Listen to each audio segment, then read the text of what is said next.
File blocking. File blocking is what, guys? Like if you file blocking and data filtering is the same thing. Okay. Anyway, it is like what type of packet? Okay. Any of the types of files, you need to upload it or download it. Those kind of, like if you have a hacker, you are restricting that.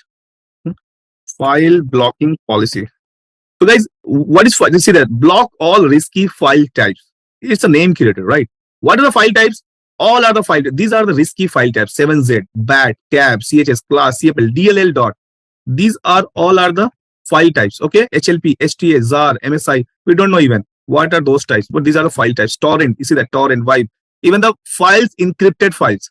Okay, even the encrypted files also see the encrypted rar. I don't know. Direction is both. It is nothing. That's for the blocking. Okay, see that, guys. So if someone try to upload, it is blocked. Even someone try to download, this is blocked. Even someone both is what, upload and download both. So that's how direction is. It's checking for the direction, uploading direction or downloading direction. Here is alert, block, and continue.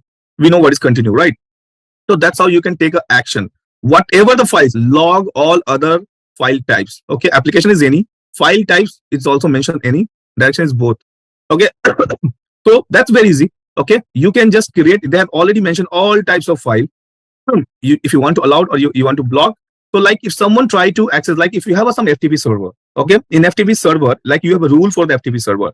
So you don't want that anyone can download that file in this condition, right? If you have a FTP server, you want that if someone want to upload it, that is fine, but I will not allow to download anything from my FTP server. Okay, so you just create a policy, security policy. Okay, I will see that. For this, I'm going to create the security policy for that. Okay, so condition is, I'm going to let you know the condition. Like I want to create a condition that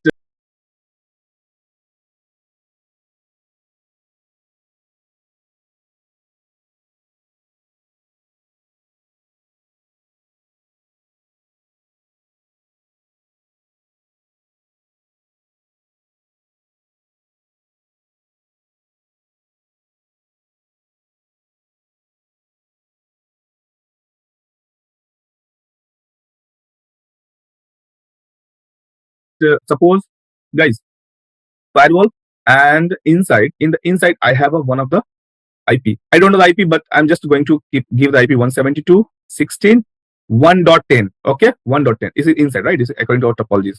And from the outside, this is internet. Okay, from the outside, I will give any of the IP, like suppose like 150.1.16.11. Okay, this is IP of this PC.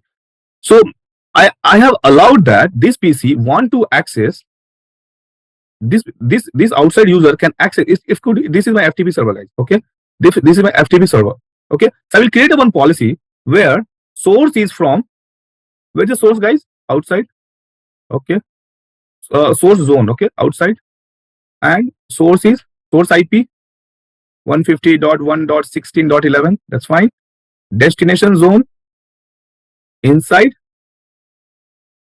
and destination IP 172.16.1.10. Fine. And what is the port number for FTP, guys? 21. Okay. Like, and action is what? Allowed. Action is allowed. I want to allow it, but there is, I don't want that this user can just view anything of my FTP server, but it won't be able to download anything. He won't be able to download anything in this file. Okay. So how we can create the policy for that? Come here, guys. So like I have created that, and direction is downloading in the file blocking. Okay, direction is, why is blocking? Spelling is wrong. Okay, direction is for the download. Okay, I've just mentioned for uploading is okay, just like my condition. Okay, and for the download, I just want to block for the download. Okay, he won't be able to download anything, just like. And I've created one of the file blocking profile. Okay, file blocking policy.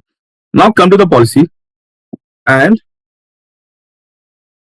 the topologies which I have shown you, I will create a policy for that. Same policy, like FTP policy, guys. Okay, FTP policy. Source is source coming from the outside.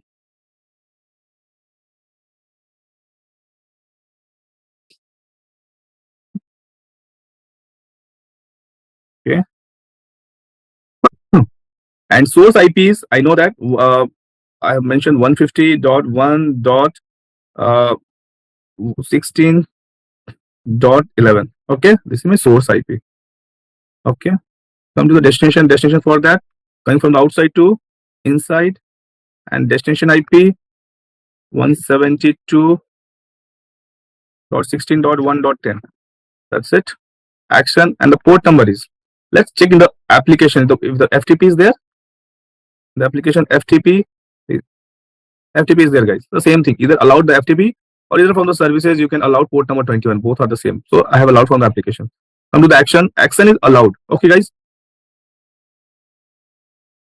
Come to the security profile, and then for the file blocking, guys. Okay, I have created for that file blocking policy. That just select it, guys. Type okay. Okay, that's it. And we also created for the NAT policy. I know that. Leave it for the NAT policy. I'm just demonstrating it here. So that's how you can create a rule, and that's how you can assign any of the, come here. See that whatever the profile we are assigning, okay, we are able to view that. Like this is for the antivirus. This is for the URL filtering. This is for the file blocking. We can see the symbol of that. Okay, we can see the symbol. So that's how we can create the objects for the security profiles and how we can assign to the policies, guys. Okay, the next is wildfire analysis. I've explained even yesterday class. Wildfire analysis is what it is actually getting all the information, and it is forwarding. If you see any kind of abnormal stuffs into the firewall, it's forwarding all the information to the Palo Alto network. Okay, like see that in the default there is application is any, file type is any, direction is what? Direction is upload, download, and both, whatever the direction. Okay, and analysis it is sending to the public cloud. Okay, either public and private cloud, it's all depend. Okay, if we have a if you have some kind of local private cloud, if you want, okay, so you can mention. But here we have a public cloud, it should have go to the publicly. Okay, public cloud means what? It's going to the, it's sending all the analysis to the to whom? Palo Alto. So that's all. So wildfire analysis is nothing. It's just gathering if there is any kind of like a zero day attack. We have already discussed, like in the study class. If any kind of zero day attack would be there, it will gather and it see any kind of abnormalities in the firewalls or some kind of, like it is bypassing, like any kind of traffic is coming and it is bypassing your antivirus, it is bypassing your spyware because no one has matched the signatures, right? Actually, it's a zero day attack. It's a very new viruses, okay, which is not yet updated to the Palo Alto. So it is, my firewall will be definitely going to pass it, right? Because no one can identify it's a viruses. So what would happen? So if any viruses come to your network, your network throughput going to be choking. So this wildfire analysis is going to be see that, oh my god, it's some kind of abnormalities is there. It means something is attacking, some kind of malware stuff is entered to my network. So he knows, the Palo Alto knows what kind of signature is actually. So it's going to be reporting to the Palo Alto network. And then Palo Alto will identify that that particular traffic, and he identified that that traffic which is actually affecting my device. That traffic they have noticed that the signature of that traffic, and they have update to the signature of my antivirus, of my spyware, of any of the stuffs. Okay, and then they will ask us to update our signatures. Once we can update it, that traffic going to be blocked. Okay, since now. So that's all wildfire analysis. Okay, guys, it's just sending all the reports, all the abnormal reports to the firewalls. Data filtering is what? Data filtering is same like a file blocking, nothing different. Data filtering. Okay, if I see that if I select on the data filtering, I'm getting nothing, no default. In everything, antivirus, anti-spyware, URL filtering, vulnerable, file blocking, we are getting a default policy. In data filtering, there is no default policy. Okay, so just click here. Where I'm not, okay, it's still running. Okay, I'm not getting the page for the data filtering. Data filtering is the same, just like for the file blocking. It's for the same uploading and downloading. It's still, yeah, it's still searching. It's still buffering, guys. Wait a minute. Okay, let it be. Okay, now I got it. Nothing else, guys. Just click on add. What I will see that. Okay, same thing. So some kind of pattern, like if you have identified some kind of pattern, okay, so there you can create one kind of pattern of attacking. If you see some kind of data has some kind of data pattern, see that, go to the data pattern. Okay, and some kind of rejects if you want to create like a facebook.com, so star.facebook.com, those kind of, like, see that pattern type is what? File properties. Okay, predefined pattern or regular expression. So regular expression is called rejects. Okay, sometimes. Okay, So like I want to create a one kind of regex for the facebook.com. So create an ad, give any name like Facebook. Okay, file type, keep it any.